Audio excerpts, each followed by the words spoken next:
Nosotros tenemos un proyecto con la muerte, pero no con la eternidad. Pero hipotéticamente, si la muerte no existe, la intensidad se rebajaría a tal punto que esta entrevista nunca se haría, porque ¿para qué la vas a hacer si vivimos en la eternidad? ¿Cómo puede ser eso? ¿Por qué pasa? ¿Qué es la cábala? Esto es como el ajedrez. Tú puedes mover siempre una ficha, pero todas las partidas y todos los juegos que puedas hacer, tienes que tener en consideración a todas las fichas del tablero. En la cábala pasa algo parecido. Si no tenemos el alma humana con todas las dimensiones y no comprendemos cómo se mueve cada una de estas dimensiones, cualquier juego que nosotros hagamos no solo compromete una dimensión, compromete a todas. Te puedo decir una intimidad. Tenía un amigo, un día se despertó y le dijo a su hermana: he soñado que los papás se morían en un accidente de tráfico. Y su hermana le dijo: yo también. Ellos se fueron al colegio y sus padres murieron en un accidente de tráfico. Todos son símbolos que me están transmitiendo información. Si soy observador, cada cosa que pasa en la realidad me está enviando información. ¿Por qué? Porque hay una información donde uno, cuando se eleva en un nivel, pasado, presente y futuro se empiezan a mezclar y uno puede ver anticipadamente algo. Eso es lo que antiguamente se llamaba profecía, pero nosotros en la cábala lo llamamos... ¿Y eso se puede ejercitar? Eso se puede ejercitar y de hecho, bueno, tenemos uno de los grandes nietos de un cabalista que fue Nostradamus. Que Nostradamus se fue hasta el 3000 y pico para adelante. ¿Cuál sería para ti el secreto de la felicidad? Es una mente en calma, un cuerpo en forma y una casa llena de amor. Bueno, yo tomaría todo lo que tú dices, pero le agregaría un ingrediente. Que cuando te agregue el ingrediente verás por qué estoy en cábala. ¿Y a dónde vamos ahora después de que te agregue el ingrediente? Mario, ¿qué haces y por qué lo haces? Bueno, mira, yo en algún momento de mi vida tomé la decisión de que todo lo que iba a hacer tenía que ver con mi alma, tenía que ver con por lo que yo vine aquí. En realidad, ¿por qué llego a esta conclusión? Porque me di cuenta de que en gran parte de mi vida no hice lo que quería, sino que me fueron llevando las circunstancias. Porque al final, la pregunta que uno se hace es: ¿esta vida para qué uno vino aquí? Y por lo tanto, cuando uno se lo contesta, a partir de ahí yo creo que ya sabe qué tiene que hacer. En mi caso, a mí me quedó muy claro hace más de 20 años, hasta los 30 y pico te diría que yo dudaba y no lo tenía muy claro. Es decir, podría decir que estaba perdido, entre comillas, porque la verdad, cuando uno llega a los 18 años, tiene que elegir su carrera profesional.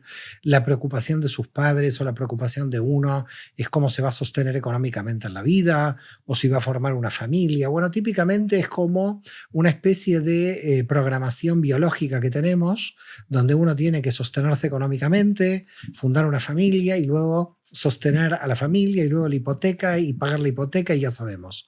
Pero en un momento de mi existencia yo podría decir que corté con muchas cosas, cambié de país, cambié por supuesto de ciudad al venir de Buenos Aires a Barcelona. Esa decisión tuvo que ver con un cambio total de mi vida, en el sentido de apostar a qué yo iba a hacer de mi vida. Y me quedaba claro de que mi camino iba a ser el camino del estudio. Yo soy un fanático del conocimiento, del estudio, de profundizar los temas, y me quedaba claro de que yo tenía que ir por ahí. La mística aparece mucho después, cuando me hago la pregunta de qué es el alma, qué sentido tiene mi vida, qué sentido tiene el universo, y finalmente llego a la cábala. Pero yo creo que todo mi camino fue: no quiero desperdiciar mi vida, quiero tratar de utilizarla al servicio de lo que más me hace feliz. Y yo creo que si una persona no tiene la valentía para hacer esta pregunta e intentar responderla, puede que pasen los años de la vida con una gran frustración. Yo lo que no quería es morir frustrado. En el sentido frustrado, no tiene nada que ver ni con lo económico, ni con lo social. Era una cuestión conmigo. Entonces, ¿qué es lo que hago? Bueno, yo investigo y experimento la mística hebrea, la Kabbalah. Aplico, digamos, el conocimiento de esta espiritualidad, de esta línea de conocimiento espiritual, y lo hago porque me hace sentir feliz. Es decir, yo soy lo que hago, porque realmente hoy te diría que no hago nada de lo que no soy directamente. Entonces, en todo momento y a toda hora.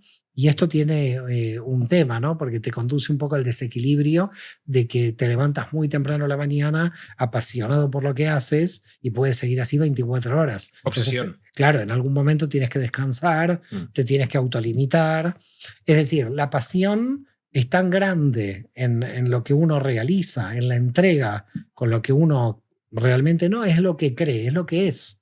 Porque no es un tema de creencia, es un tema de que mi alma me lleva ahí, Lo que no te puedo resuena, ¿no? frenar. No, no puede frenar. Cuando haces algo, yo muchas veces pienso, ¿no? Un médico con vocación de médico no puede nunca dejar ser médico. Es decir, podrá tener una cena familiar, pero su pasión por la medicina es tan grande, si realmente, por supuesto, está apasionado, que no puede dejar de ser lo que es. Y creo que es un privilegio, esto lo decía el gran cabalista cordobero en el siglo XVI, es un privilegio del alma saber por qué vino a este mundo. Ese para mí es como el máximo privilegio. Pero eso es algo que la gente, o muchos de nosotros, nos preguntamos cada día y hay gente que muere sin saberlo. ¿Por qué he venido aquí? ¿Qué he venido a hacer? He pasado toda mi vida haciendo cosas y no he aislado ese problema, ¿no? Que es que, Sí. ¿qué hago yo aquí?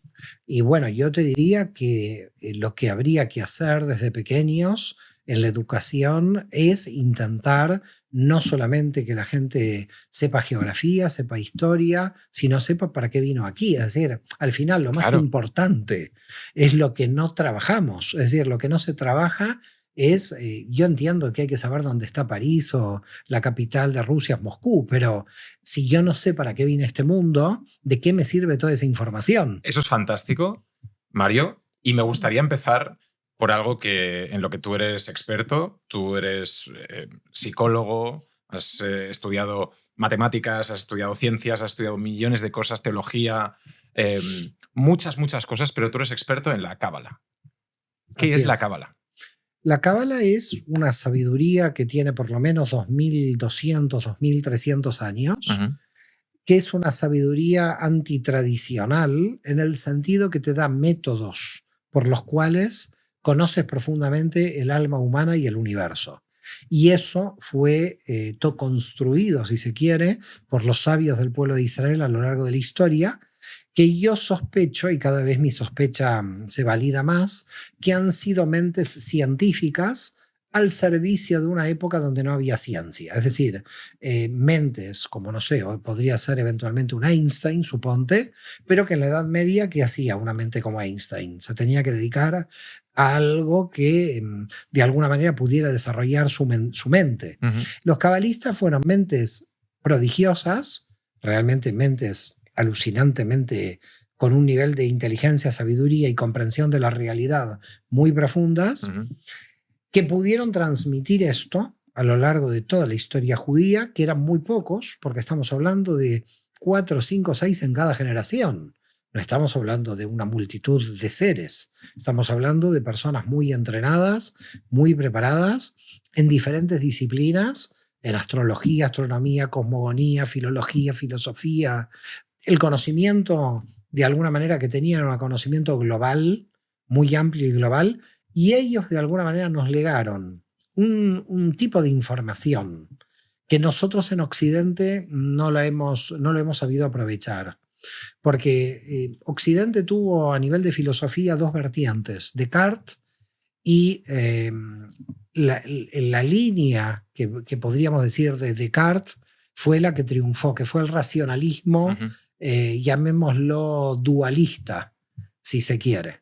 Y en cambio había una filosofía de unidad que terminó como totalmente oculta en los movimientos esotéricos, la masonería, los rosacruces. Es decir, Occidente tiene una tradición esotérica que proviene de la cábala, que entró en los ambientes que podríamos llamar del cristianismo, en cierto modo, pero todas estas tradiciones quedaron marginales, quedaron para unos pocos, y siempre hasta hoy la cábala fue de unos pocos. Yo creo que es nuestra generación la que por primera vez saca la cábala hacia afuera. Y en este sentido, Mario, para que la gente entienda el concepto, ¿es un concepto religioso o es un concepto más filosófico? Es un concepto que yo te diría es curioso esto, ¿no? Porque no es un concepto ni religioso ni filosófico. Cuando hablamos de un concepto místico, ¿qué es? Religioso no es porque el que entra en la cábala no se le pide que crea en nada. Es decir, que en una religión tienes que creer en algo. Hay algo que es la fe. Sí, tienes que creer en algo, o en Jesús, o en Buda, o en Dios, o en algo. En las clases de cábala viene una persona que es atea y puede venir a la clase de cábala. Ok. Porque la clase de Cábala es un conocimiento del funcionamiento del universo y del alma humana. Entonces, yo he tenido y tengo alumnos agnósticos, alumnos ateos, donde no hay un requisito, usted tiene que creer en Dios, usted tiene que creer en Buda, no. Usted no tiene que creer en nada o crea lo que quiera, pero la Cábala es un camino de una lógica de conocimiento, hay una serie de conocimientos. Entonces, yo te diría que está más cerca de la ciencia que de la religión o de la filosofía, porque inclusive con respecto a la filosofía tenemos una diferencia. Porque en la filosofía se debaten muchos los temas, pero en la Cábala, aunque se debaten también muchos los temas, hay al final una pregunta que hay que hacerse como obligados. Y es: ¿esto para qué sirve? Es decir, la Cábala es totalmente práctica. No es un sistema filosófico donde estamos debatiendo y luego de 8 horas no llegamos a ninguna parte. No. La Cábala es: ok, has debatido 4 horas, has debatido 5 horas, has leído, y esto, ¿cómo se aplica? ¿Esto para qué sirve? Quiere decir que tiene un componente muy práctico, y ese componente práctico, que por supuesto entra en el marco de la cultura judía, porque el judío en sí mismo es un hombre en general práctico, es una mezcla de teoría y práctica, alcanza grandes niveles de abstracción, pero esos grandes niveles de abstracción se tienen que bajar a la realidad, y la Cábala tiene ese componente. Alcanzas niveles de abstracción como el filósofo, pero en vez de quedarte ahí haciendo bucle mental en la filosofía, que a mi modo de ver también a la psicología le ha pasado un poco de esto, donde la persona quedó un poco en el bucle mental de no poder salir de ahí, a partir de un punto la Cábala dice: bueno, esto hay que bajarlo al terreno de la materia, al terreno práctico, y ver qué hacemos con esto. Por lo tanto, con la religión, muy distantes de lo religioso, porque nosotros no creemos en nada, experimentamos, y con la filosofía, no tan lejos porque tenemos especulación intelectual, pero lejos en el sentido de que la última pregunta tiene que ser: ¿esto para qué sirve? Tenemos que bajarle a la práctica las ideas. Eso es fantástico, y en este podcast siempre intento precisamente eso, encontrar las herramientas para vivir mejor. ¿Cuál sería para ti, Mario, el secreto de la felicidad? El secreto que hemos hablado mucho también en el podcast, ¿no? Y hemos llegado a una máxima o una frase que puede resumirlo todo, que es una mente en calma, un cuerpo en forma y una casa llena de amor, o unas relaciones amorosas. Bueno, yo tomaría todo lo que tú dices, pero le agregaría un ingrediente. Que cuando te agregue el ingrediente verás por qué estoy en Cábala. y a dónde vamos ahora después de que te agregue el ingrediente. Vamos. Todo eso luego en desequilibrio. Y aunque esto parezca contradictorio con la espiritualidad que busca el equilibrio, en la Cábala, aunque tú tengas una mente tranquila, tendrás al gerente del banco, tendrás Hacienda, tendrás crisis matrimoniales y tendrás hijos. Por lo tanto, mente en calma, sí, pero luego una mente entrenada para la no calma. Corazón tranquilo, pero un corazón entrenado para estar intranquilo. Es decir, en la Cábala, a diferencia de Oriente, no tenemos una idea utópica de la espiritualidad. Tenemos una idea real del mundo real, de los dolores y problemas reales. Que existen y que tienes que enfrentarte cada día. Por eso, entonces, mente en calma, yo te diría, sí, como utopía, pero yo te diría primero mente entrenada a las dificultades y enseñanza y aprendizaje a los obstáculos. ¿Y cómo la entreno entonces? Claro, ahí está la cuestión. Es decir, por eso te digo, nuestro objetivo en la Cábala no es la mente en calma. Nuestro objetivo en la Cábala es mente entrenada para superar obstáculos y para aprender. Entonces la mente no puede estar muy en calma, porque tiene que estar armando estrategias para ver cómo voy a superar el obstáculo. Claro. Luego puedo tener la mente en calma si quiero tenerla o si me lo permito, ¿no? Pero básicamente yo te diría que tenemos una actitud proactiva y hasta diría preventiva, porque la Cábala es una espiritualidad preventiva. Entonces, yo voy a estar en calma en la medida que tengo instrumentos de entrenamiento. Es decir, yo voy a conducir en calma mi auto si yo sé cuándo frenar y cuándo acelerar. Pero si yo no sé cuándo acelerar ni cuándo frenar, no voy a estar muy en calma conduciendo el auto. Entonces, la única forma de que yo esté en calma es estar entrenado para lo que me viene. ¿Y eso significa tener mucho conocimiento? Eso significa tener mucho conocimiento, donde el conocimiento es Y ahí vienen los signos. Porque, ¿qué es el conocimiento? Conocimiento es estrategias intelectuales, aceptación del conocimiento intuitivo y aplicación práctica. Okay. Quiere decir que el conocimiento, tal como lo analizamos en la Cábala, tiene un trípode. Tiene la teoría, la abstracción, quiere decir el conocimiento del concepto, cómo opera, porque nosotros tenemos que cambiar la percepción de la realidad primero, porque si estamos con una percepción que va en contra de la realidad, ya estamos disociados de la realidad. Así que lo primero que hay que hacer es acercarse lo máximo que se pueda a la realidad, a pesar de que nunca vamos a alcanzar a fusionarnos con la realidad en cuanto a teoría, porque la mente siempre va a estar distante de la realidad, pero vamos a hacer un acercamiento a la realidad con un entrenamiento a la mente que pasa de lo lineal a lo circular, y ahora voy a tratar de explicar a la gente que nos está escuchando qué quiere decir esto, porque nosotros podemos operar en el mundo en forma sucesiva o simultánea. Y el entrenamiento que plantea la Cábala a través del estudio del modelo del árbol de la vida y las 10 dimensiones es la operación de lo simultáneo. Esto es como el ajedrez. En el ajedrez tú puedes mover siempre una ficha, pero todas las partidas y todos los juegos que puedas hacer tienes que tener en consideración a todas las fichas del tablero. En la Cábala pasa algo parecido.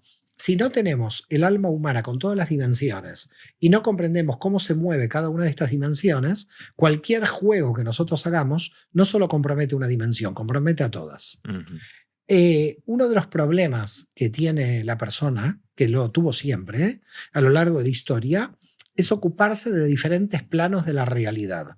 Es decir, la pareja, la familia, el trabajo, el estudio, la relación con los padres, el gobierno. Es como que tenemos muchos frentes. Tenemos muchos frentes. Dramas no, son frentes. Es que pues en mi vida estaba haciendo un aporte personal. Por eso. Pero vamos a refinar tu lenguaje y vamos a sacar la palabra drama y vamos a cambiarla por frentes o dimensiones. Vale, me voy a para entrenar. que ya empiece tu entrenamiento. Perfecto. No hay dramas. Hay oportunidades, hay obstáculos, hay dificultades, drama no hay. ¿No? Drama hay si te haces tu drama, pero si tú no te haces drama, no hay drama. Pero hay problemas. Claro, pero perdona que te corte aquí, pero vayamos a algo es que dramático. ¿Vamos a algo dramático? Sí, dime qué dramático. Una enfermedad. Que se muera tu hijo. Eso dramático que se muere tu hijo, y yo te voy a decir algo que, por supuesto, sin nombre y apellido, he tenido 2 alumnas a las que se les murió su hijo. Una en un accidente de moto y otro también en un accidente de tránsito con 8 años. Y el nivel de sabiduría de estas mujeres, yo no lo vi nunca y espero no verlo nunca. Es decir, no espero no verlo nunca porque para llegar a ese nivel de sabiduría, la reconfiguración mental, porque lo que te queda es el drama para suicidarte o ver qué vas a hacer con esa situación. De hecho, a mi abuelo en Turquía en su momento se le murió una hija con 15 años de fiebre tifoidea. Quiere decir que en mi propia familia también tenemos una historia de estas características. Entonces, la cuestión aquí ¿cuál es? El dolor no te lo va a quitar nadie. Empecemos por ahí. Si alguien está enfermo o le pasa este tipo de drama, como fue el tsunami, desaparecieron 300.000 personas cuando fue el tsunami y fue un drama. Es decir, hay dramas, terremotos, enfermedades, convivimos con dramas y hay gente que, no sé, alguien hizo un aborto, se murió, le cogió el cáncer y en un mes se murió. La vida es esto, ya sabemos que tenemos dramas. Ahora, la vida no se reduce solo a estos dramas, primera cuestión. Es decir, la vida no es este drama. Ahora, si tú tienes este drama, tienes 2 opciones. O suicidarte en aras de la vida no tiene sentido ni vale la pena, o pensar que esa persona que se ha ido, sea por accidente o por algún motivo, qué es lo que más hubiera querido que tú realices, y es continuar con la vida. En definitiva, todos aquellos seres queridos que han muerto y que nosotros hemos visto que han muerto, indudablemente han tenido siempre la esperanza de que los que se quedan tienen que seguir viviendo. Ahora, la cuestión que es vivir aquí, ¿no? Porque aquí sí ya me metes directamente en el nudo de la cuestión. Primero que todo, no puedo comprender la vida como un drama absoluto por un drama que puede ser terrible para alguien, indudablemente, ¿no? En una guerra matan a tu hijo como soldado, ahora están muriendo en tantas guerras en el mundo y están muriendo jóvenes, porque a los soldados son los de 18, los de 20, los de 22. Entonces, mujeres ucranianas, mujeres rusas, mujeres palestinas, mujeres israelíes. Todas están perdiendo hijos de 20 años. Esto es un drama. Con lo cual, primera cuestión, la guerra es un drama. Si tú te lo pones a pensar, la guerra no es solamente un drama. La guerra es producto de intereses desequilibrados del mundo que quieren vender armas. Ujú. Por lo tanto, si esos intereses desequilibrados los pudiéramos corregir, todos esos jóvenes que están muriendo hoy de todos estos países hoy no morirían. Somos nosotros responsables de este tipo de drama. Entonces, la humanidad tiene una gran responsabilidad básica en que nosotros generamos muchas muertes y generamos muchos dramas nosotros mismos. Claro. Los generamos. Luego, si eventualmente en algún momento terminan las guerras del mundo porque el nivel de conciencia de la humanidad aumentó, eso no quiere decir que las enfermedades no continúen, pero en vez de estar poniendo el dinero para las armas, estaremos poniendo el dinero para la investigación científica, con lo cual se mejorará la investigación científica e igualmente somos mortales y seguirá habiendo dramas.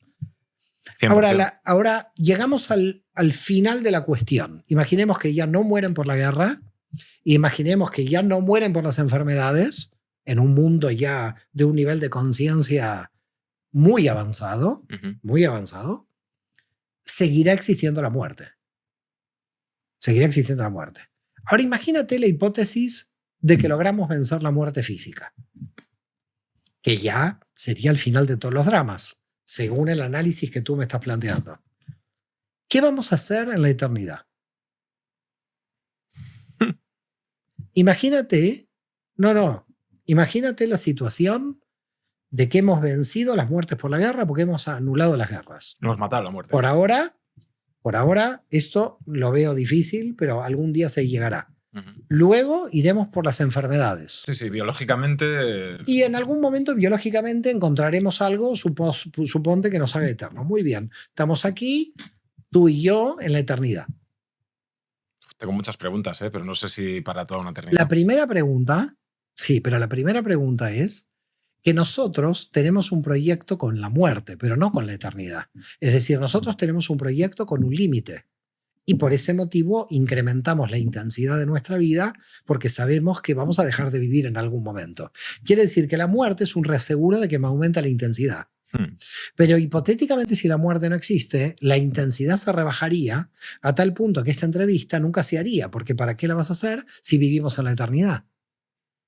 Esto es lo que decías antes del equilibrio de las cosas, de estar entrenado en la mente en calma, pero también en la mente cuando no esté en calma. Es decir, de esa dicotomía de todo. En lo que has planteado se abren dos cuestiones. Una primera cuestión, que tendríamos en la eternidad física un problema. Y luego tendríamos, y tenemos hoy otro problema, de que no podemos entender de que alguien que quizás tiene 8 años y murió con 8 años, ya cumplió el sentido de su vida en esos 8 años. Es decir, tenemos dos problemas de percepción.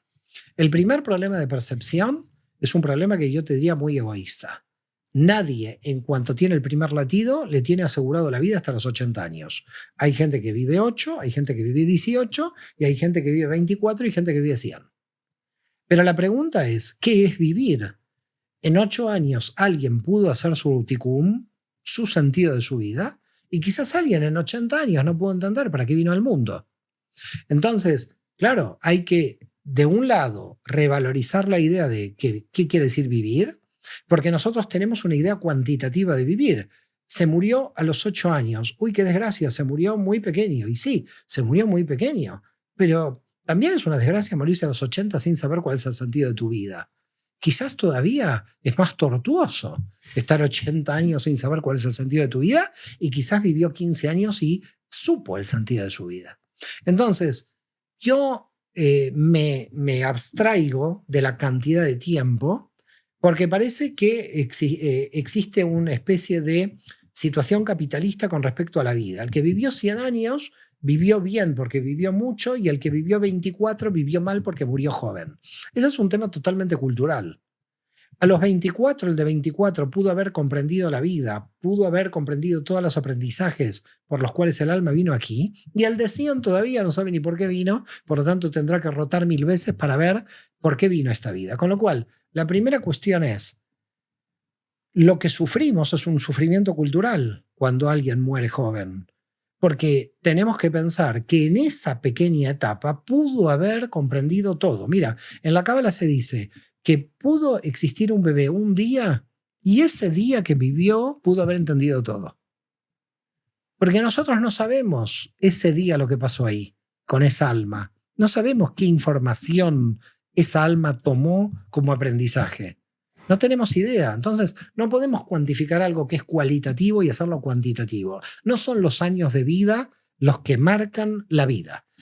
Es el aprendizaje dentro de la vida. Y alguien con 18 años, con 8 años o con 24 quizás pudo haber logrado tener una conciencia de vida muy superior al que tiene 80. Primera cuestión. Después está el egoísmo del dolor porque se fue o porque es tu hijo, pero esto es otro tema. Es el tema del dolor. Pero estoy hablando del tema de su alma, Claro. por qué vino a este mundo y qué vino a aprender. Y luego pasamos a la cuestión de la eternidad, que no la quiero dejar de lado porque es muy importante. Si nosotros no tenemos un proyecto eterno, no podemos vivir en la eternidad, porque que a mí me den la inmortalidad sin saber para qué vivo, es eso la muerte. Es decir, si a mí me dicen, mira Mario, usted va a vivir para siempre, y yo no sé qué tengo que hacer al vivir para siempre, entonces me suicido, porque sí, ¿qué voy a hacer de mi vida? Porque nuestros proyectos son proyectos de corto plazo, son proyectos de 30 años, de 40 años, e inclusive hay gente que no sabe qué hacer con su vida con proyectos de menos de 80 años, que de repente tiene 40 y dice no sé qué hacer con mi vida, con 40. Claro. Imagínate a este de 40 que le des 400 años. Es que le estás liquidando. La muerte en vida. Es la muerte en vida. Más tiempo de vida para el sinsentido. Entonces, a ver, volvamos otra vez a tratar de comprender qué está pasando aquí. Claro. Lo que está pasando aquí es, la muerte nos aumenta la intensidad de la vida, porque nos pone un límite. Y al ponernos un límite, somos conscientes de, al tener este límite, tenemos que estudiar, trabajar, aprender y hacer todo lo que queremos en esta vida, porque sabemos que se termina, físicamente hablando. Luego, energéticamente, puede volver el alma, rotar. Este es otro problema, es otro tema a nivel espiritual. Que también la Cábala... Que también la Cábala lo trabaja. Pero en esta identidad, Mario Samán, yo no vuelvo. Volverá mi alma en su identidad de raíz. Y eso es una premisa que la Cábala... Total. Es decir, nuestra alma... Vuelve. Nuestra alma vuelve a no ser que haya cumplido con lo que tuvo que cumplir. Igual Jaime Vital dice, otro de los grandes cabalistas del siglo XVI, que a pesar de que tu alma pudo haber cumplido con todo, puede volver para enseñar. Quiere decir que hay almas obligadas a venir. Almas que dicen, no quiero bajar, por favor, no me hagas. Volver a este mundo, no quiero. ¿Y dónde están en ese momento? Eso es la matriz, es Atzmut. Es la matriz del infinito, fuera del universo. Son energías que salen del infinito y entran al universo, que es la variable que en física los físicos todavía no encuentran. Porque los físicos están buscando la teoría del todo en variables en el interior de energías dentro del universo. Y en la Cábala trabajamos una variable que es la influencia del infinito sobre el universo. Pero esto es muy complejo. No me voy a meter ahí. No, pero me encanta. Sí, que te encante. Bueno, no sé si la gente... Bueno, sí, aquí estamos tú y yo para... Está bien, pero digamos, vuelvo. Nos dan la eternidad. Vale. Estamos eternos. Entonces empezamos a hablar, a debatir, a estudiar. Pero estamos en la eternidad. Lo podríamos hacer eventualmente mañana. Podríamos hacerlo eventualmente pasado. Entonces te digo, ¿para qué lo vamos a hacer? ¿Para qué vamos a debatir? Y nos vamos durmiendo en la eternidad. Es decir, la eternidad podría ser el fin de la intensidad. Entonces, la muerte, por ahora, que se mantenga ahí porque es muy buena, porque la muerte nos aumenta la intensidad de la vida. Cuando logremos comprender que podemos tener un proyecto eterno, que es el proyecto del conocimiento, entonces que me den la eternidad. Ahora bien, si yo necesito 200, 300 años para estudiar los libros de Cábala, a mí ya me vendrían bien. Yo los pediría. ¿Estamos de acuerdo? Esos 200, 300. Pero no los pediría de manera egoísta para vivir más, sino para seguir aprendiendo. Ahora, en la eternidad es como que se te terminarían todos los proyectos si realmente no entiendes algo que sí la Cábala lo propone. Y es que donde se aprende es en el proceso y no en los resultados. Por lo tanto, tendríamos que cambiar el chip de la mente en que no vamos a encontrar resultados. Vamos a estar creciendo en forma continua. Y no vamos a estar luchando por un resultado. Hoy son otra vez resultados. El título académico, la gente en internet, el otro los que seguidores, ganó, los seguidores. Es decir, hoy todavía estamos con una mente de resultados. Y claro, porque vamos a morir. Entonces, la pregunta ¿cuál es? ¿Podríamos en un proyecto eterno vivir no pendiente del resultado, sino pendiente de la satisfacción del crecimiento del proceso? Los que estamos en investigación y los que estamos estudiando, y yo me pongo como ejemplo porque me tengo que poner como ejemplo porque me pasa, cuando yo me aíslo del exterior y estoy totalmente enfocado en mi estudio, en mis investigaciones y en mi comprensión, yo quiero que todo sea esto. Es decir, no necesito estímulos exteriores para yo sentirme feliz en esa situación, con lo que estoy haciendo ahí. Y por lo tanto podría estar horas y horas en esa situación. Y no necesariamente que salga un libro, que no salga un libro, que se venda, que no se venda, seguidores, no seguidores, nada. En ese momento es lo que en Cábala decimos alcanzaste el nivel de Keter, la corona. Estás como en lo máximo. ¿Por qué en lo máximo? Porque estás creciendo, sientes que estás creciendo, comprendes, sientes que comprendes y vas produciendo un proceso interno que no querés que te lo interrumpa nadie. Claro, luego vienen los inputs de la superficie exterior que tienes que tratar de dar la respuesta y entonces vuelves otra vez al espacio-tiempo, para llamarlo de alguna manera, lo cual tampoco está mal. Claro. Pero los que están en el espacio-tiempo estamos operando en ese nivel en conciencia de muerte. Claro. Pero el memento mori. Sí, claro. Pero los que estamos en el nivel de crecimiento continuo, estamos ya en un plano de eternidad. Porque ahí no estamos pensando que la intensidad del proyecto que tiene que salir porque tengo poco tiempo. En ese momento el tiempo es como que desaparece en cierto modo. Tiempo y espacio desaparece, empiezas a crecer como el universo, porque te empiezas a brevar, digamos, del conocimiento general, vas a ser como un instrumento del cosmos, de alguna manera absorbiendo la energía cósmica y absorbiendo el conocimiento, te sientes parte del universo y no te interesa si tienes un título, si no tienes un título, si tienes un libro, si no tienes un libro, porque estás en un disfrute en ese momento, que es un disfrute que, claro, es intransferible. Y en ese sentido, Mario, algo que viene un poco a raíz de esto, ¿no? El concepto del miedo. ¿Cómo la Cábala ataja ese concepto que es tan humano de sentir miedo, de poder vencer el miedo para hacer muchas cosas que a lo mejor no hacemos por eso? Primo Levi, un escritor del siglo XX, decía: los cabalistas, esa gente sin miedo. Así llamaba él a los cabalistas. Wow.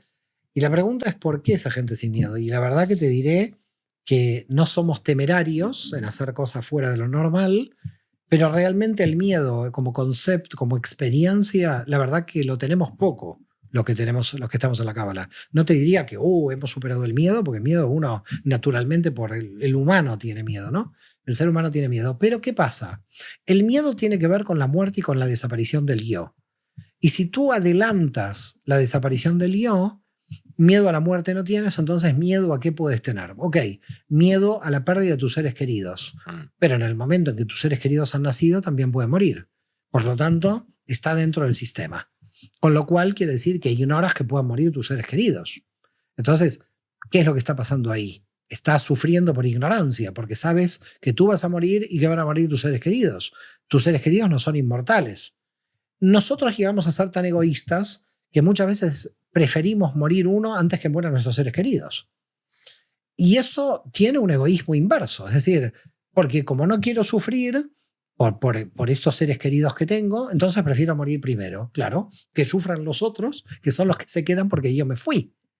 Entonces, como puedes ver, aquí hay todo un problema aquí dentro que tiene que ver con cuidado con el miedo, porque el miedo lo que hace es paralizar, bloquear, Y la potencia del alma no se puede experimentar, no se puede revelar a través del miedo. Entonces, miedo como bloqueos hay que anularlos, hay que seguir adelante, cometer errores que son aprendizajes y no tener miedo. Pero ¿qué clase de miedo podemos tener? Porque en el fondo el miedo, ¿cuál es? El miedo a morir implica el miedo a vivir. Termino teniendo miedo a vivir por el miedo a morir. ¿Qué tipo de negocio hago teniendo miedo al final a vivir? Entonces, miedo a vivir no puedo tener. La única forma de no tener miedo a vivir tampoco es tener miedo a morir. Entonces, miedo a morir tampoco lo tengo que tener, porque no puedo pensar, cuando me llegue la hora, me llegará la hora. No, cuando llegue la hora, ya no podría hacer nada, y es indudable que llegará en algún momento, con lo cual no tiene sentido el miedo a la muerte, porque es algo que va a suceder y que no tiene sentido tener un miedo anticipado. Okay. Porque no me da absolutamente nada. ¿En qué me está beneficiando este tipo de miedo? Y un miedo, por ejemplo, a perder el trabajo, a perder un amor, ¿ese tipo de miedo? El tema del miedo tiene que ver, en un momento tú habías comentado a perder un amor, a perder el trabajo. Uh-huh. Pero la pregunta es, cuando alguien considera que lo perdió es porque considera primero que lo ganó. Y aquí está el problema, porque yo no gané nada tampoco. Con lo cual, si no gané, tampoco perdí. Entonces, alguien tiene trabajo, no ganó el trabajo, está trabajando. Luego no lo perdió porque nunca lo ganó. Aquí tenemos un problema de si el yo ganó o el yo perdió. El yo no gana ni el yo pierde, el yo aprende. Aprende de cuando tiene el trabajo, qué puede aprender en el trabajo, y cuando no tiene trabajo, qué puede aprender de no haber tenido o porque ha perdido el trabajo. Por otra parte, perder el trabajo, cuidado, porque a veces hay que perder el trabajo para ganar otro mejor o para ganar otro que tenga una relación más cercana con el alma. Claro. A veces no se pierde el trabajo por la nada, se pierde el trabajo por algún motivo. Hay gente que está desesperada por perder el trabajo y no sabe lo que le espera luego, que puede ser oportunidades mucho mayores, porque la persona creyó que perdió el trabajo, con lo cual yo, y en mi experiencia personal inclusive, te diré que me ha pasado en algún momento de mi vida, es como que perdí cierto trabajo, estaba como angustiado porque había recién nacido mi primer hijo, y recuerdo perfectamente que estaba como metido dentro de un vaso de agua, y luego varios meses después empecé a ver que menos mal que había perdido ese trabajo, porque otros trabajos se iban acercando mucho más a la idea de mi alma, donde yo tenía que rodar, y yo no sé si hubiera estado hoy aquí contigo o hubiera llegado aquí si ese trabajo se mantenía. Quizás si ese trabajo se mantenía, hubiera quedado atrapado en ese trabajo para siempre. Claro, pero la incertidumbre también del no saber. La vida es no saber. La vida es incertidumbre. Lo que máximo que podemos hacer es conocer cómo funcionan las leyes del universo, por lo menos en mi tradición, a través de la Cábala, en el sentido de que hay un no saber, pero hay un método de saber cómo opera la realidad. Es decir, yo no sé cómo funciona el tren, no lo sé, pero sí sé que llega a tal hora, por lo tanto me preparo para cogerlo a la hora. En la Cábala, tú sabes a qué hora llega el tren. No sé si sabes el funcionamiento del tren, porque el motor del tren es el infinito de Dios. Yo qué sé, ahí no me voy a meter. Pero digamos, a lo que voy es, si yo ya sé qué métodos tengo, entonces no tengo que tener incertidumbre. La incertidumbre proviene de la ignorancia. Cuando uno empieza a dejar la ignorancia, empieza a bajar el nivel de incertidumbre. Y por otro lado, es una autoestima muy baja creer que algo de fuera te va a salvar. Es algo de adentro lo que te va a salvar.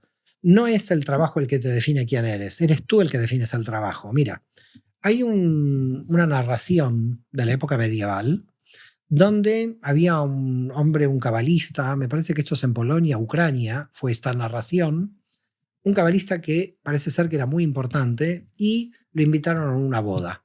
Bien. Y lo sentaron en la última mesa. Uh-huh. Vinieron los discípulos y le dijeron: esto es ofensivo, ¿cómo es posible? Usted es un gran cabalista, tendría que estar en la primera mesa. Entonces él le dijo: no es el lugar el que hace al hombre, es el hombre el que hace al lugar.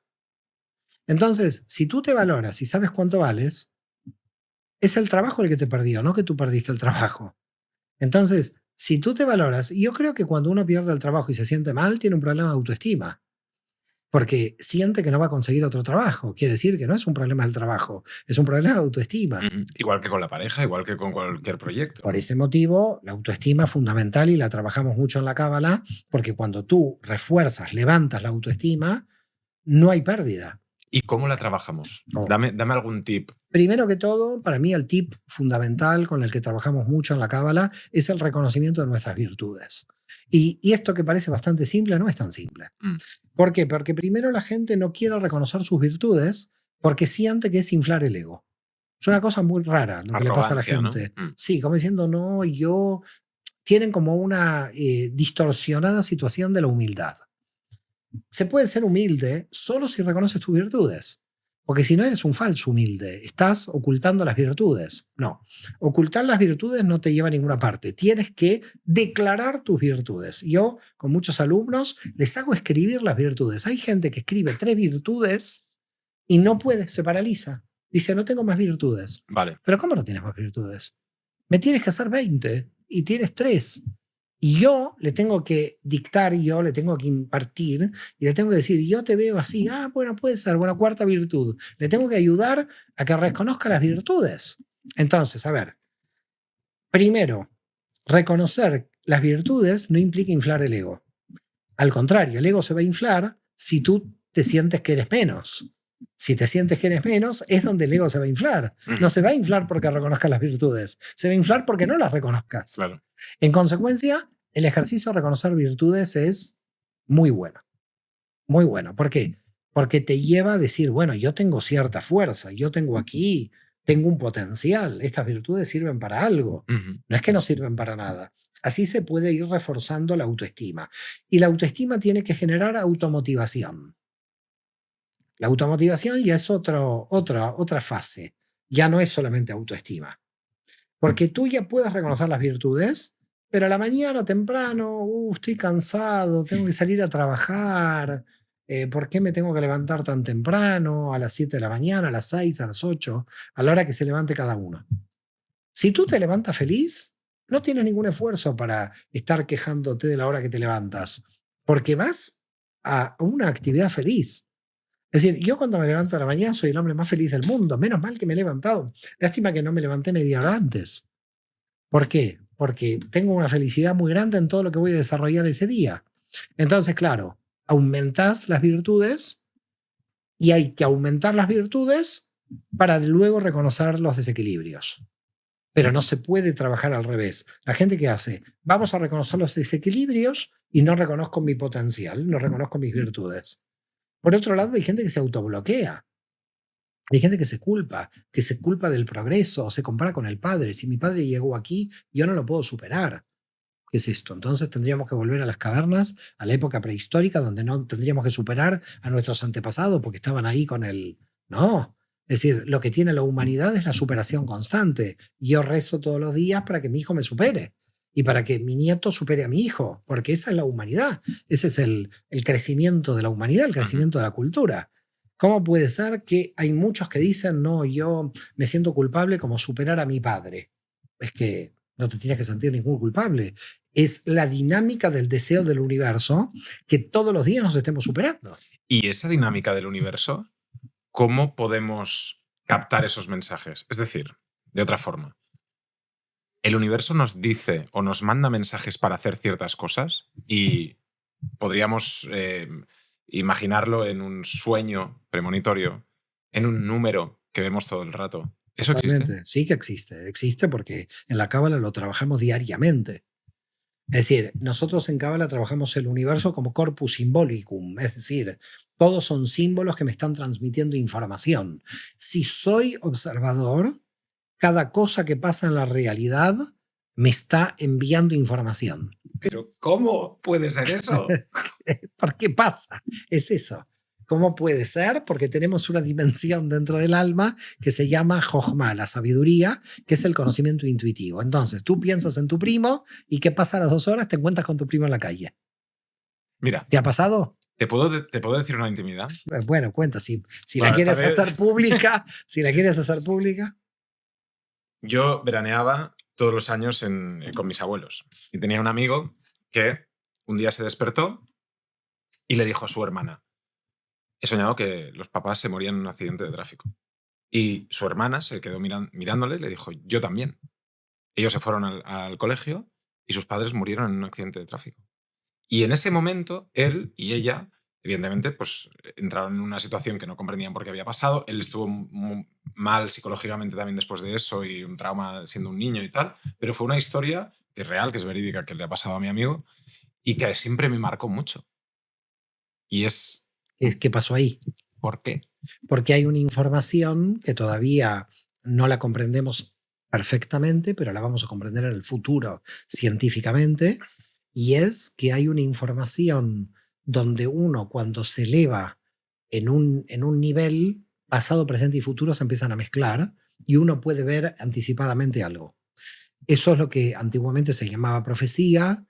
Hoy lo dirán que es brujería o no sé qué dirán, pero nosotros en la Cábala lo llamamos conocimiento intuitivo, que es la Jochma, donde en un nivel la mente se empieza a desvestir de la situación espaciotemporal y empieza a ver cada vez más hacia adelante y más hacia atrás, porque pierde la noción de tiempo y espacio. Es decir, nosotros tenemos como un sistema, para llamarlo de alguna manera, de radar, que se va comunicando más con una energía de información, que esa energía de información me puede decir dentro de 4 años algo que puede suceder. Si tú vas ejercitando esto, vas viendo con mayor fuerza para adelante y para atrás. Es decir, que puedes ir viendo para adelante y para atrás porque vas saliendo del tiempo y el espacio. Y eso se puede ejercitar. Eso se puede ejercitar y de hecho, bueno, tenemos uno de los grandes nietos de un cabalista que fue Nostradamus. Nostradamus fue nieto de un rabino cabalista del sur de Francia, expulsado de España en 1492. Y eso, esa familia lo fue ejercitando hasta que llegaron las profecías de Nostradamus. Es decir, que Nostradamus se fue hasta el 3000 y pico para adelante. Fue simbólicamente viendo. Wow. Pero hay muchísima cantidad de experiencias de cientos de personas en todas las culturas con esta capacidad. Es la capacidad intuitiva, la capacidad de que sentimos información. Yo tuve un periodo muy fuerte de mi vida, yo lo traté de bloquear para vivir más tranquilo, porque si no, no puedes convivir con tanta mediunidad en todo momento. Yo entiendo que lo entrené para llegar ahí, pero después lo desactivé porque me era ya muy difícil, o eventualmente, no sé si lo desactivé, o ya es tan integrado a mí que cuando me pasa lo veo como normal y ya no me provoca, digamos, la sensación de algo extraordinario. Okay. Yo llegué a tener contacto con el alma de la hija de una alumna que había muerto en un accidente, que me informaba que iban a ser en una nieta y que cuando me lo informó, al otro día me enteré que la hija estaba que el hijo se había embarazado, ¿no? Porque y entonces, esta hija, esta alma de esta hija tuvo comunicación conmigo 2 o 3 veces Wow. mientras estuvo el embarazo de la nieta. Ahora bien, tú me puedes decir, yo tengo una superstición. No, yo sentí la voz. ¿Se refrenda la información con lo que pasó? Sí, se confirma con la información real de lo que fue sucediendo. Entonces quiere decir que experiencialmente se comprueba, aunque científicamente no tengamos ninguna fórmula para entender lo que está pasando ahí. Que yo ya te digo, algún día la entenderemos. Pero los cabalistas estaban como habituados a este sistema. Esto neurológicamente está siendo estudiado con el concepto de sinestesia, que es ese concepto de traducción de todas las lenguajes. Pero aquí no estamos hablando de sinestesia, aquí estamos hablando de conocer información del futuro. En la sinestesia, que también es una figura literaria, Sí, es el amarillo chillón, ¿no? Claro. El amarillo no chilla, Claro. ¿no? Pero es amarillo. Sí, si tú pones, por ejemplo, en la sinestesia un círculo, te da paz, y si pones como algo que tiene rayas, es agresivo. Entonces, ¿pero por qué las rayas te dan agresividad? Porque la neurona capta en la forma un sentimiento, ¿no? Totalmente. Pero bueno, esto podríamos decir que es una decodificación global de la información. Pero nosotros estamos en otro estadio, estamos viendo el futuro. Entonces, claro, ver el futuro, ¿qué implica? Ver el futuro implica algo muy fuerte, porque si estás viendo el futuro quiere decir que está predestinado, que no hay libre albedrío, que toda la ilusión del libre albedrío. Es decir, si nosotros adquirimos información de algo que va a suceder, indudablemente esto que va a suceder y luego sucede, ¿dónde estaba? Quiere decir que todas las ilusiones del libre albedrío son llevadas por una fuerza que inexorablemente te lleva al mismo punto. Por eso yo muchas veces digo en la Cábala que uno va hacia donde es. En ese sentido, cuando hablamos de visualización, ¿es realmente algo que estamos predestinados a hacer o algo que estamos provocando o algo que estamos haciendo que el universo conspire para que suceda? Mira, desde el punto de vista de la Cábala hay como dos visiones de la realidad. Una visión de arriba y otra de abajo. Desde abajo nosotros creemos que tenemos libre albedrío. Desde arriba la decisión que tomemos ya está predestinada. Pero no podemos vivir mirándolo desde arriba. Okay. Tenemos que mirar desde abajo. Es decir, que nosotros tenemos que pensar que estamos eligiendo. Nosotros tenemos que pensar que estamos eligiendo, aunque el de marketing del supermercado sabe que estás eligiendo donde él te puso el producto. Entonces, el dueño del supermercado en la matriz del universo sabe dónde está el producto y sabe dónde tú vas a ir a comprar. Pero tú crees que estás comprando libremente. ¿Estamos de acuerdo? ¿Se entiende cómo funciona? 100%. Por eso pongo lo del supermercado para que la gente pueda entenderlo. Claro. Porque lo del supermercado se entiende fácil, ¿no? Te ponen, por ejemplo, las golosinas en el nivel de los niños, en la caja, antes de llegar.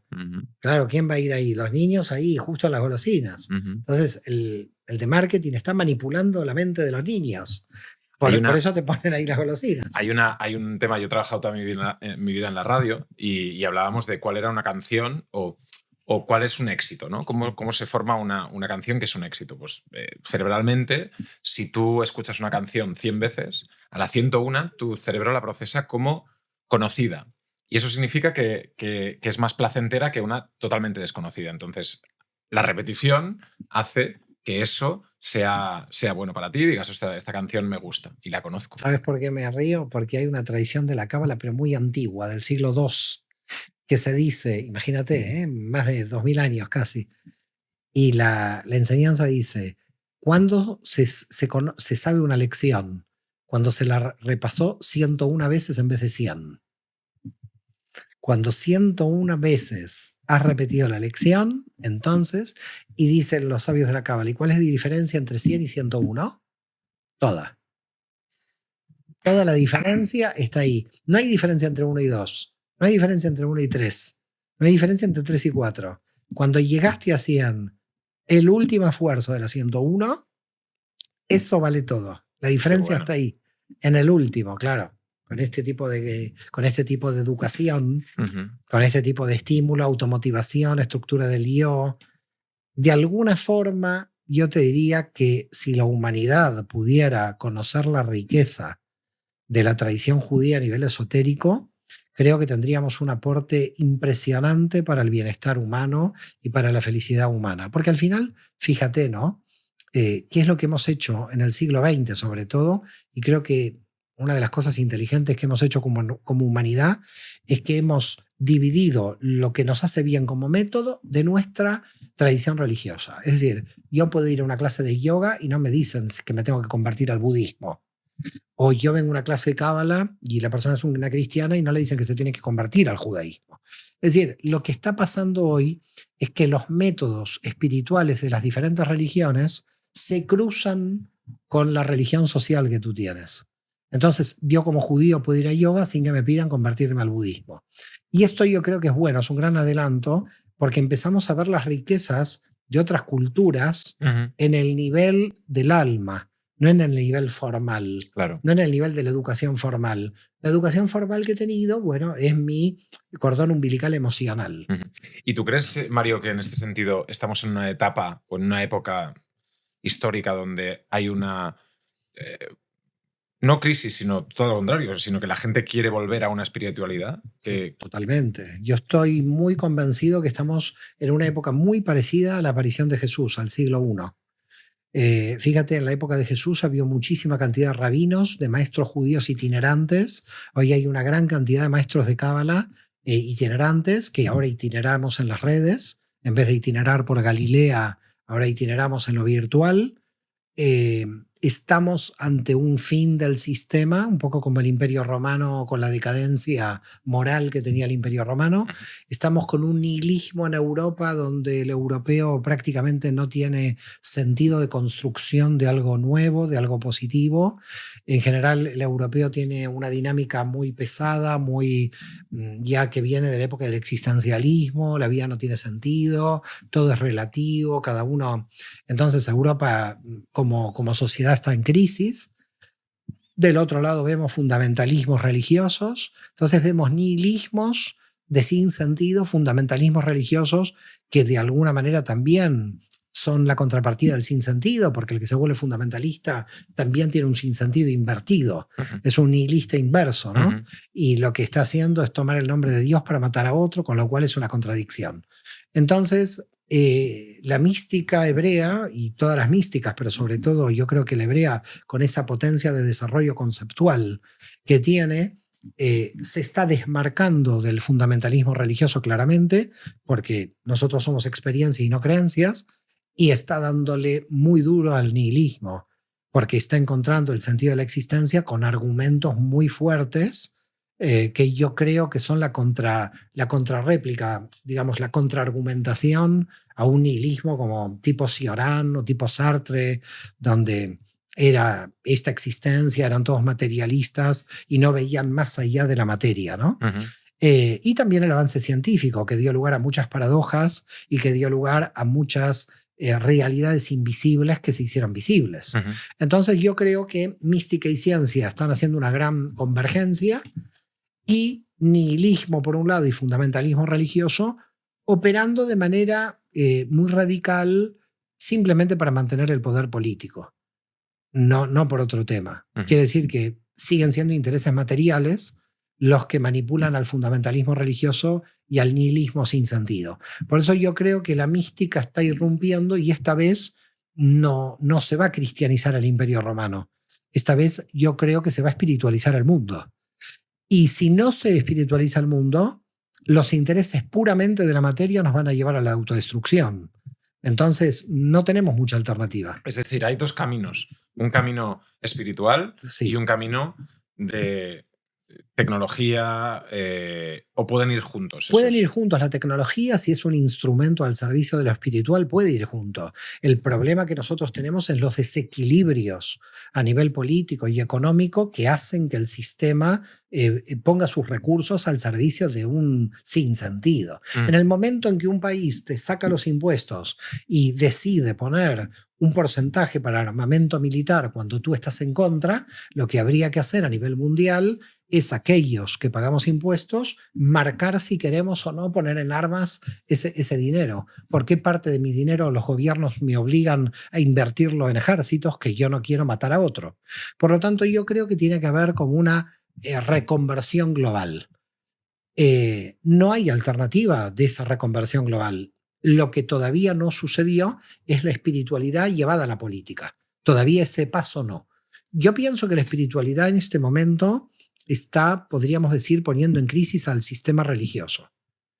Todavía las religiones tienen cierto peso, muy fuerte, pero de aquí a 20 a 30 años las religiones, a mi modo de ver, ya no van a dar respuesta al hombre moderno. Van a quedar grupos sectarios fundamentalistas.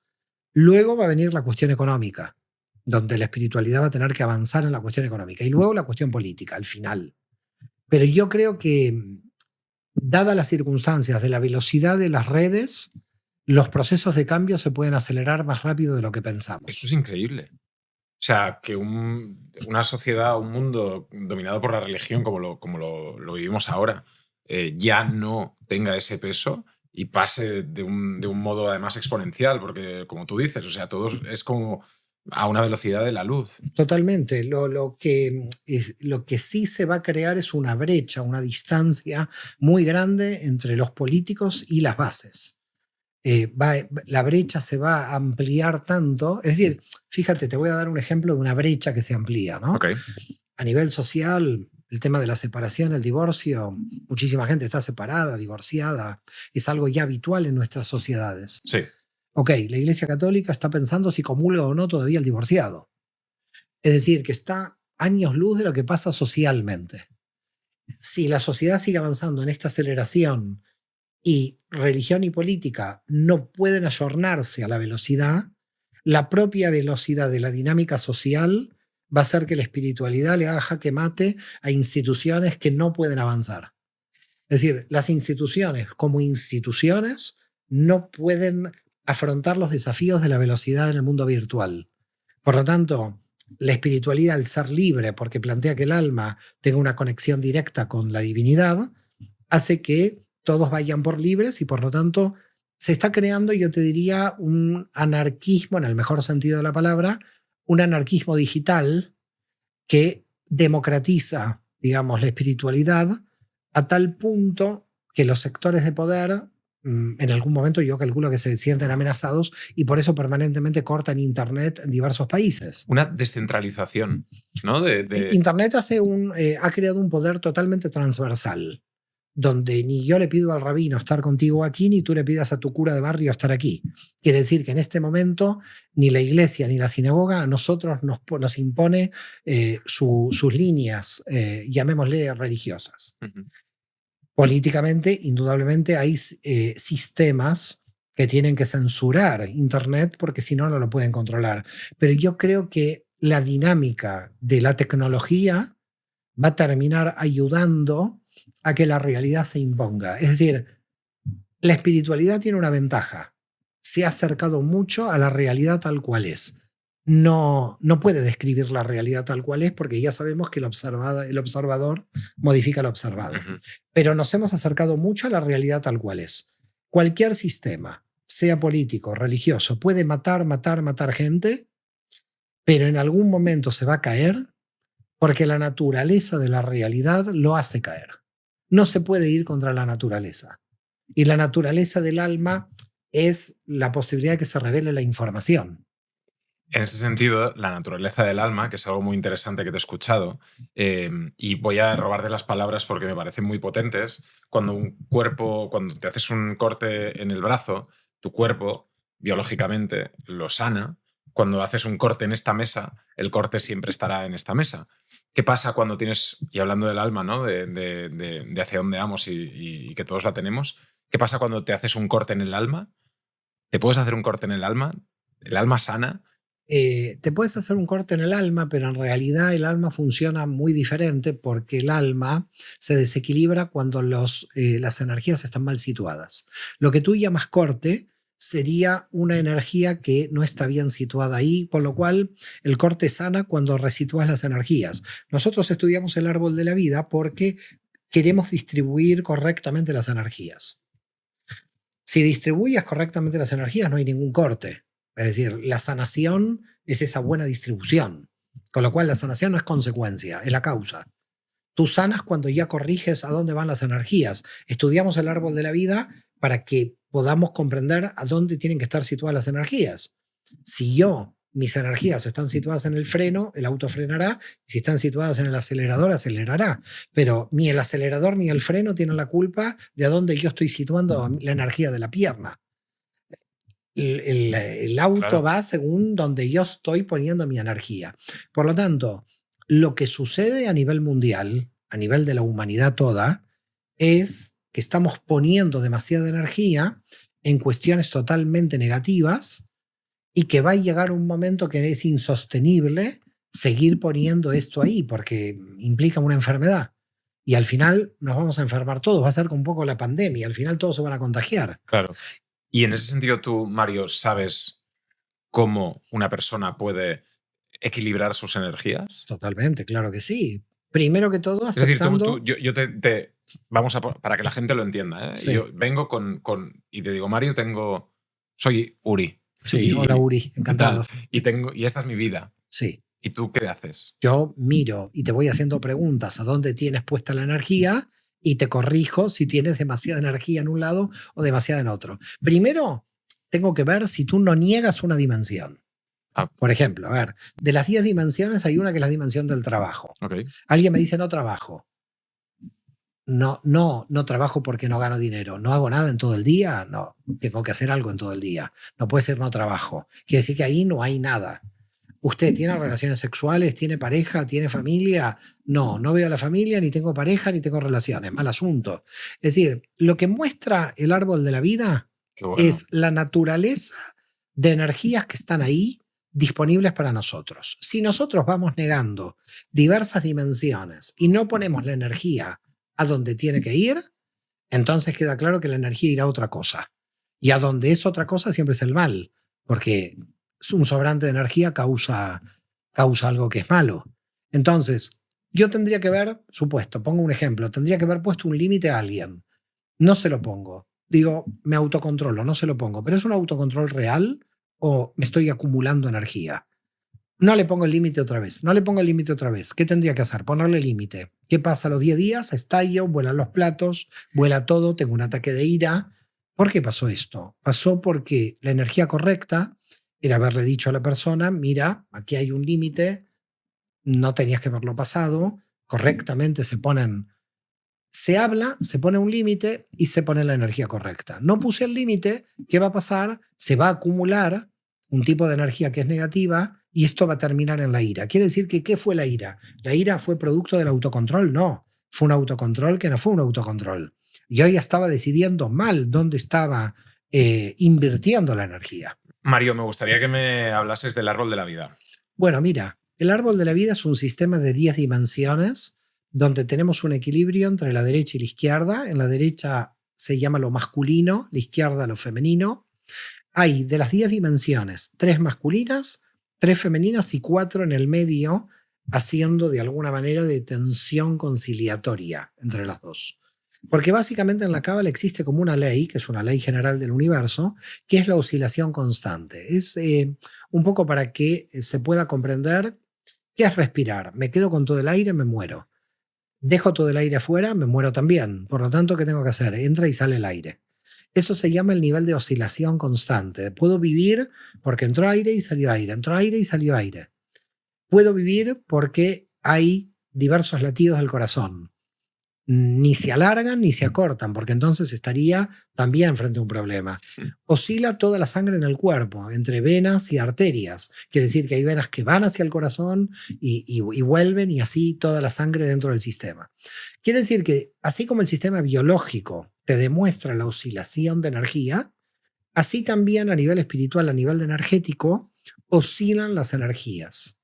Y oscilamos nosotros a nivel energético. Quiere decir que si tú tienes un periodo muy expansivo de tu vida, suponte expansivo reuniéndote con amigos, va a llegar un momento que quieres estar solo, porque va a haber un momento que empieza la restricción, te empieza a llamar.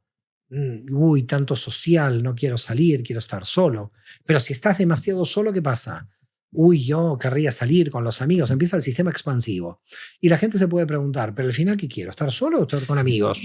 ¿Soy un loco? ¿Qué me pasa?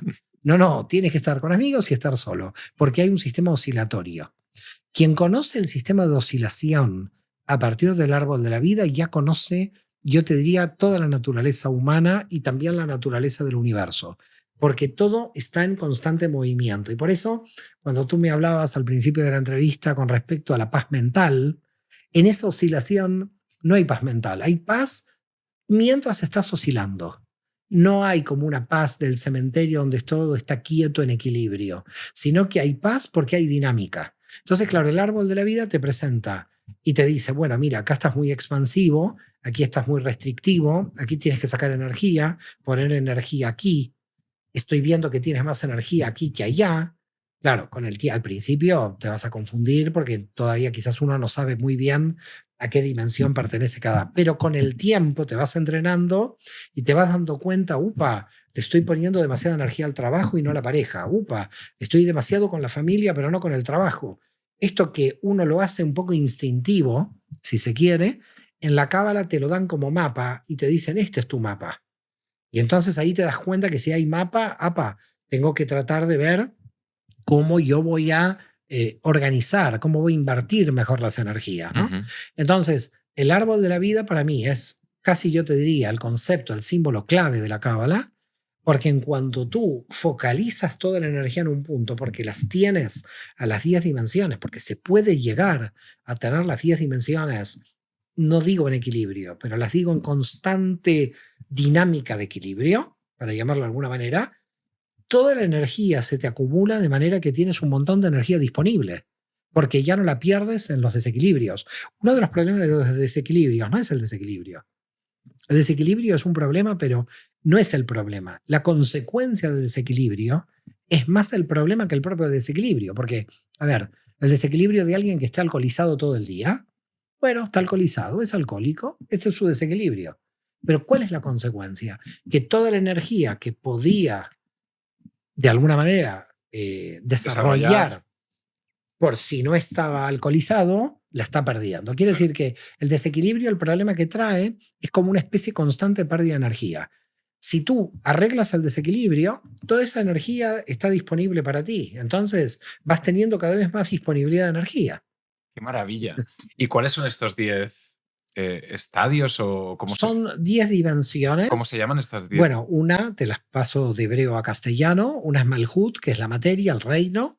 Otra es Yesod, que es la relación con los demás. Otra es Od, que es el lenguaje estructurado, cómo yo me comunico. Netzach, que sería el lenguaje simbólico, es decir, el arte, la escultura, la música. Otra es la Tiferet, que es el centro del yo, la autoestima. Otra es la Binah, que es la mente racional. Otra la Jochma, que es el conocimiento intuitivo. Otro es Gesed, que es el dar. Gebura, que es el recibir. Y Keter, que es el proceso constante. Esa es la obra, Keter, el proceso constante. He escrito una obra editada por Editorial Kairos que es La Corona. Un poco cómo llegar a la corona o cómo sentirse cuando uno llega a la corona, ¿no? Mario Javier Saban, Keter, el éxtasis de la eternidad. Así es, esa es una de mis últimas obras que, bueno, muy feliz. Y fíjate, cuidado con el subtítulo, el poder del emuná. Emuná en hebreo es la confianza. Wow. El poder de la confianza que tenemos que tener en nuestra propia energía interior. Mario es muy generoso, me ha regalado todos sus libros, aquí los tengo, bueno, algunos de sus libros, pero bueno, a lo mejor empiezo con este. Bueno, empieza con el éxtasis de la eternidad, muy bien. Que me parece fantástico. Que lo disfrutes. Mario Saban, muchas gracias por estar aquí conmigo. Al contrario, un placer, gracias, me he sentido muy, muy a gusto. Yo también, me has abierto mucho la mente y ha sido un placer conocerte, Shalom. Shalom, igualmente, cuídate. Un abrazo. Gracias.